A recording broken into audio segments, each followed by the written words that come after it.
ഇറാനെതിരെ ഇപ്പോ അമേരിക്കയും യുദ്ധത്തിനിറങ്ങുകയാണ്. ഇത് ലോകരാഷ്ട്രങ്ങൾക്ക് വലിയൊരു ആശങ്ക പരത്തുന്ന ഒരു വാർത്ത കൂടിയാണ്. അമേരിക്ക ഇറാനെ ഇല്ലാതാക്കാൻ ഇസ്രയേലിനൊപ്പം ഇറങ്ങുന്ന വാർത്ത. ഇത്രയും കാലം ഇസ്രയേലിനൊപ്പം പിന്തുണ നൽകിയപ്പോഴൊക്കെ നേരിട്ടുള്ള ഒരു യുദ്ധത്തിന് അമേരിക്ക തയ്യാറായിരുന്നില്ല. എന്നാൽ ഇപ്പൊ ഇറാനെതിരെ യുദ്ധക്കളത്തിലേക്ക് ഇറങ്ങാൻ ഒരുങ്ങുകയാണ് അമേരിക്ക. ഇത് വലിയ രീതിയിൽ ആശങ്ക പരത്തുന്ന ഒരു കാര്യം കൂടിയാണ്. അമേരിക്ക യുദ്ധത്തിൽ ഇറങ്ങിക്കഴിഞ്ഞാൽ എന്താകും ഇറാന്റെ ഭാവി? അതുപോലെ തന്നെ സ്വയം രക്ഷയ്ക്കായിട്ട് ഇറാൻ കടുത്ത തീരുമാനങ്ങൾ എടുക്കുമോ? ഇതിനെ കുറിച്ചിട്ടാണ് നമ്മൾ ഇന്ന് സംസാരിക്കുന്നത്. കൂടുതൽ അറിയാം. I'm Swathi. Welcome back to talk space.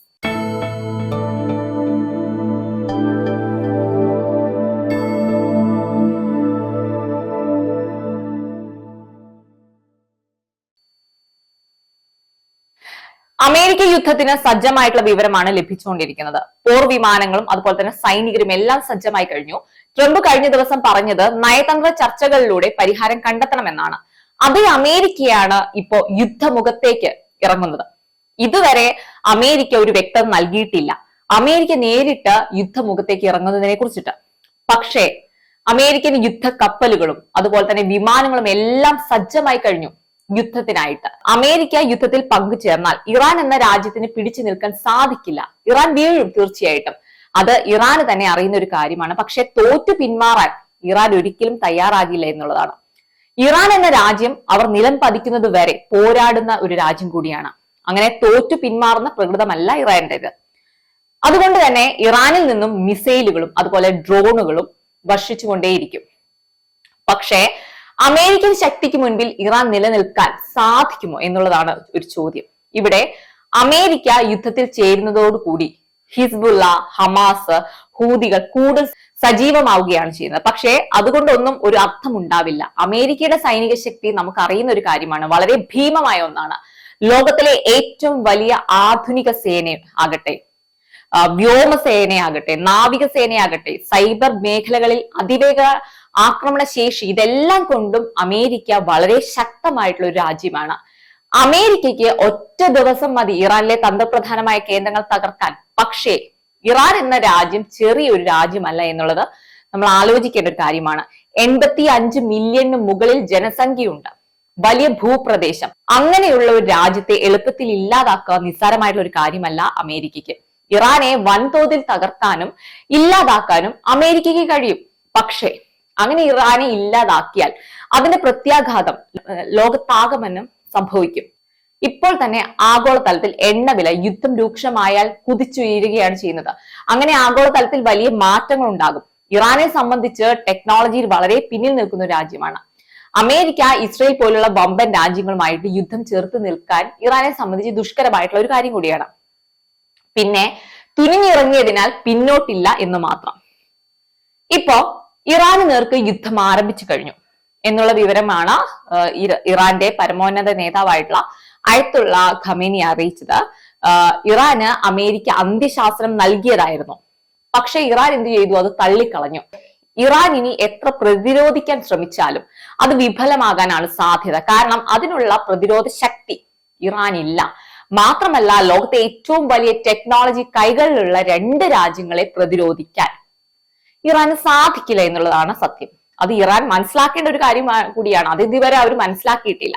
ഇറാനെതിരെ അമേരിക്ക യുദ്ധത്തിനിറങ്ങിയാൽ ശക്തമായ തിരിച്ചടി ഉണ്ടാകും എന്നുള്ള ഖമേനിയുടെ ഭീഷണി സ്വരം യഥാർത്ഥത്തിൽ എന്തിന്റെ അടിസ്ഥാനത്തിലാണെന്ന് മനസ്സിലാകുന്നില്ല. കാരണം അമേരിക്ക യുദ്ധത്തിനായിട്ട് കംപ്ലീറ്റ്ലി സജ്ജമായിരിക്കുകയാണ്. ഞാൻ നേരത്തെ പറഞ്ഞ പോലെ F-22, F-35 യുദ്ധവിമാനം, B-2 stealth bombers, അതുപോലെ KC-135 എന്നീ ടാങ്കുകൾ എല്ലാം സജ്ജമായി കഴിഞ്ഞു. അതുപോലെ തന്നെ ഇന്റലിജൻസ് ആൻഡ് ഡിഫൻസ് കോർഡിനേഷൻ അമേരിക്കയുടെ ശക്തിപ്പെടുത്തി കഴിഞ്ഞു. അങ്ങനെ വലിയ രീതിയിൽ അവർ സജ്ജമായി കഴിഞ്ഞിരിക്കുകയാണ്. അപ്പോൾ എന്തിന്റെ അടിസ്ഥാനത്തിലാണ് ഇറാന്റെ ഈ ഒരു വെല്ലുവിളി ഉണ്ടായിട്ടുണ്ടാവുക? അവരുടെ ശക്തി ആകെപ്പാടെ ഉള്ളത് ഹമാസ്, ഹിസ്ബുള്ള, ഹൂതിയാണ്. ഇതിനെ കണ്ടുകൊണ്ടാണോ ഇറാൻ യുദ്ധകാഹളം മുഴക്കുന്നത്? ഇറാന്റെ ശക്തി ചോരുകയാണ് യഥാർത്ഥത്തിൽ നടക്കുന്നത്. കഴിഞ്ഞ ദിവസം ഫത്താവൺ എന്നുള്ളൊരു ഹൈപ്പർസോണിക് മിസൈൽ ഇസ്രായേലിനെതിരെ ഇറാൻ ഉപയോഗിച്ചിരുന്നു. പക്ഷേ അതിന്റെ തന്നെ ഒരുപാട് മിസൈലുകൾ ലോഞ്ച് ചെയ്യുന്നുമില്ല. അതിനുള്ളൊരു കാരണം എന്താന്ന് പറഞ്ഞാൽ ഇറാന്റെ എയർ ഡിഫൻസ് ബാറ്ററി 70 ഇടങ്ങളിലായിട്ട് നിർവീര്യമാക്കപ്പെട്ടിട്ടുണ്ട്. അതുകൊണ്ട് തന്നെ പ്രതിരോധിക്കാനുള്ള ഒരു കേപ്പബിലിറ്റി ശരിക്കും പറഞ്ഞാൽ ഇറാന് കുറഞ്ഞു വരുന്നതായിട്ട് റിപ്പോർട്ടുകൾ തന്നെ പറയുന്നുണ്ട്. അതായത് ഇറാന് ധൈര്യം ഇല്ലാതായി കഴിഞ്ഞു.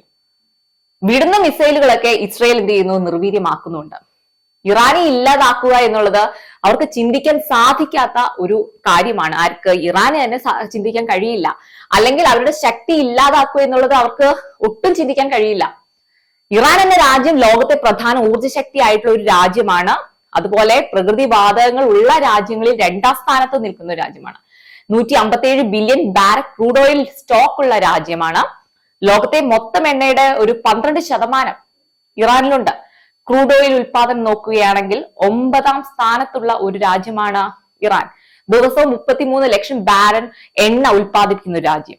അങ്ങനെയുള്ള ഒരു രാജ്യം ഇല്ലാതാക്കുക അല്ലെങ്കിൽ കൈവിട്ട് പോകുക ഇറാനെ സംബന്ധിച്ച് ചിന്തിക്കാൻ സാധിക്കില്ല.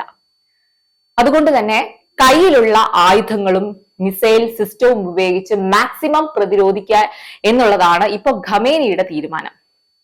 പക്ഷേ ശരിക്കും പറഞ്ഞാൽ ഇതിന്റെ ഒന്നും ഒരു ആവശ്യമില്ല. യഥാർത്ഥത്തിൽ ഇറാൻ കീഴടങ്ങുക, യുദ്ധം അവസാനിപ്പിക്കാനുള്ള നീക്കങ്ങൾ നോക്കുക, അല്ലാതെ അമേരിക്ക പോലുള്ള രാജ്യത്തെ വെല്ലുവിളിക്കുക പോസിബിൾ അല്ല ഇറാന്. അത് എന്തുകൊണ്ട് ഖമേനി മനസ്സിലാക്കുന്നില്ല എന്നാണ് അറിയാത്തത്. ഖമേനിയെ ഇല്ലാതാക്കുക എന്നുള്ള ഇസ്രയേലിന്റെ തീരുമാനത്തെ തടസ്സപ്പെടുത്തിയത് തന്നെ ആരാണ്? അമേരിക്കയാണ്. ആ അമേരിക്കയാണ് ഖമേനി ഭീഷണി മുഴക്കിയിരിക്കുന്നത്. ഇറാൻ പരമോന്നതയായിട്ടുള്ള അയത്തുള്ള അലി ഖമേനിയെ ഇങ്ങനെ പോയാൽ അമേരിക്ക തന്നെ ഇല്ലാതാക്കും എന്നുള്ളതാണ് തോന്നുന്നത്. അമേരിക്ക യുദ്ധത്തിൽ ഇറങ്ങാതെ ഇസ്രയേല് പലസ്തീൻ ഗാസ ജനതയോട് കാണിച്ച് നമ്മൾ കണ്ടു കഴിഞ്ഞൊരു കാര്യമാണ്. വേരോടെ ഇല്ലാതാക്കും ബെഞ്ചമിൻ നെതന്യാഹു. എത്രയോ ജീവനുകൾ ഇല്ലാതായി. ജനിച്ചു വീണ കുഞ്ഞുങ്ങൾക്ക് പോലും നീതി അവിടെ ലഭിച്ചില്ല. യുദ്ധ കാഹളം മുഴക്കുമ്പോൾ എതിരാളിയുടെ ശക്തി നമ്മൾ ചിന്തിക്കണം. അതിനെ പ്രതിരോധിക്കാൻ സാധിക്കില്ലെങ്കിൽ കീഴടങ്ങുക, യുദ്ധം അവസാനിപ്പിക്കുക. സാധാരണ ജനതയെ കുരുത് കൊടുത്തിട്ടല്ല തമ്മിൽ അടിക്കേണ്ടത്. ഖമേനി ഇറാന്റെ ശക്തി ഇല്ലാതാകും എന്നുള്ളത് മനസ്സിലാക്കേണ്ട കാര്യമാണ്. ഒരിക്കലും ഇറാന് അറ്റകൈ പ്രയോഗം എന്ന പോലെ അണു ആയുധം വർഷിക്കാൻ ഒരിക്കലും സാധിക്കില്ല. അങ്ങനെ ഇറാൻ പ്രയോഗിച്ചാൽ അത് വലിയ അന്താരാഷ്ട്ര പ്രശ്നങ്ങളിലേക്ക് എത്തിക്കുക മാത്രമല്ല, അത് വലിയ യുദ്ധത്തിലേക്കായിരിക്കും നീങ്ങുക. ഇറാന്റെ പരമോന്നത നേതാവായിട്ടുള്ള അയത്തുള്ള ഖമേനി പോലും അണുവായുധം ഇസ്ലാമികമായിട്ട് നിരോധിതമാണെന്ന് പ്രഖ്യാപിച്ചിട്ടുള്ള ഒരു വ്യക്തിയാണ്. ഇറാൻ അങ്ങനെ ഉപയോഗിച്ചാൽ അതിന്റെ പ്രത്യാക്രമണം ചെറുതാകില്ല. പ്രത്യേകിച്ചും ഇസ്രയേൽ, അമേരിക്ക പോലുള്ള രാജ്യങ്ങൾക്കെതിരെ. രാഷ്ട്രീയ അസംതൃപ്തിയും അന്താരാഷ്ട്ര സമ്മർദ്ദവും ഇറാനെ അണുവായുധ വികസനത്തിലേക്ക് തള്ളിവിട്ടേക്കാം. പക്ഷേ ഉപയോഗിക്കുക എന്നുള്ളത് പോസിബിൾ അല്ല ഇറാന്. ഇനി ചൈനയും റഷ്യയും ഒരു പരിപൂർണ പിന്തുണ ഇറാന് നൽകുമോ എന്നുള്ളത് ചിന്തിക്കേണ്ട ഒരു കാര്യം കൂടിയാണ്. 2021 മുതൽ ചൈനയും ഇറാനും 25 വർഷത്തേക്കുള്ള സമഗ്ര പങ്കാളിത്ത കരാർ ഒപ്പുവെച്ച് കഴിഞ്ഞിട്ടുള്ള 2 രാജ്യങ്ങളാണ്. പ്രത്യേകിച്ചും എണ്ണയും വ്യാപാരവുമായുള്ള സഹകരണം. അമേരിക്കൻ നിയന്ത്രണങ്ങളെ മറികടക്കാനായിട്ട് ചൈന ഇറാനെ വ്യാപാരപരമായി സഹായിച്ചിട്ടൊക്കെയുണ്ട്. ചൈന ഇറാനെ പിന്തുണയ്ക്കും. പക്ഷേ ചൈന തികച്ചും പരമാധികാരത്വം പരിരക്ഷിക്കുന്ന ഒരു രാജ്യമായതിനാൽ തന്നെ അണു ആയുധം വിഷയങ്ങളിൽ ഒന്നും ഒരു തുറന്ന ഒരു പിന്തുണ ചൈന നൽകില്ല എന്നുള്ള കാര്യത്തിൽ ഉറപ്പാണ്. റഷ്യയുടെ കാര്യം എടുത്താൽ തന്നെ റഷ്യ ഉക്രൈൻ യുദ്ധത്തിൽ ഇറാൻ ഒരുപാട് സഹായിച്ചിട്ടുണ്ട്. റഷ്യക്ക് ഡ്രോണുകളും മറ്റു ആയുധങ്ങളും ഒക്കെ നൽകി സഹായിച്ചിട്ടുണ്ട്. അതുകൊണ്ട് തന്നെ തിരിച്ചൊരു സഹായം നൽകിയേക്കാം, ആയുധ സഹായങ്ങൾ നൽകി സഹായിച്ചേക്കാം. അതിനപ്പുറം ഒരു യുദ്ധത്തിനായിട്ട് ഇറങ്ങുമോ എന്നുള്ളത് റഷ്യയുടെ ഭാഗത്ത് നിന്നുള്ള പോസിബിൾ ആകുന്ന ഒരു കാര്യമല്ല. ചൈനയെ പോലെ തന്നെ അണുവായുധ പ്രയോഗത്തിനായിട്ട് റഷ്യയും ഒരു തുറന്ന പിന്തുണ ഇറാന് നൽകില്ല. ഇറാന് ചൈനയുടെയും റഷ്യയുടെയും പിന്തുണ ഇപ്പോഴത്തെ സാഹചര്യത്തിൽ ഉണ്ടെങ്കിലും ഒരു തുറന്ന പിന്തുണയായിട്ട് കണക്കാക്കാൻ നമുക്ക് അവിടെ സാധിക്കില്ല. എന്തായാലും ഇറാന്റെ ശക്തി ഇല്ലാതായി കൊണ്ടിരിക്കുകയാണ്.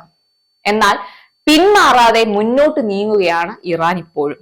ഈ യുദ്ധം തുടർന്നാൽ ഞാൻ നേരത്തെ പറഞ്ഞ പോലെ തന്നെ അന്താരാഷ്ട്ര തലത്തിൽ വലിയ രീതിയിൽ പ്രത്യാഘാതങ്ങൾ ഉണ്ടായേക്കാം. ഇന്ധന വിലയാണെങ്കിൽ തന്നെ കുത്തനെ കൂടും. അതുപോലെ തന്നെ നമ്മുടെ എയർലൈനുകളെല്ലാം റദ്ദാക്കേണ്ടി വരും. വരും നാളുകളിൽ ഇറാന് നിർണായകമായിട്ട് ദിവസങ്ങളാണ്. എന്താകും ഇറാന്റെ ഭാവി എന്നുള്ളത് താമസിയാതെ തന്നെ അറിയാൻ സാധിക്കും.